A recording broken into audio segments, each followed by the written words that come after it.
सोनल एक माझी मैत्रीण आहे ना, ती मला नुसती 8 दिवस झालं म्हणती तुम्हाला बर्थडे पार्टी देईन, तुम्हाला बर्थडे पार्टी देईन. आणि त्या दिवशी सगळं त्या 4 मैत्रिणी गोळा केल्या आणि गेली, स्वतःच निघून गेली बर्थडे पार्टी द्यायला.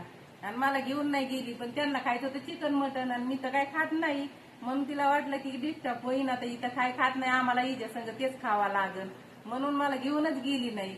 आणि नुसती चाभारल्यावानी करती, 4 बाया चालले मैत्रिणी गोळा करती, नुसती हिडती आणि माझ्याशिवाय तर होत नाही तिला. हा आणि पुढं चालली की हा माझ्यापेक्षा त्या 2-4 जणी लहान लहान येतात, हा काय 5 वर्षांनी 4 वर्षांनी 2 वर्षांनी काय 6 वर्षांनी लहान लहान येतात, पण माझ्याशिवाय तर त्यांना होत नाही, त्यांचं पान पण ढळत नाही. आणि लई चाभारल्या पायावानी नको करू, जरा घरात लक्ष दी परिवारावर. नुसती एकटी ती मैत्रिणीला घेऊ घेऊ घेऊ घेऊ पळती. हा अशी मारी नाही एक दिवस येऊन तिथं.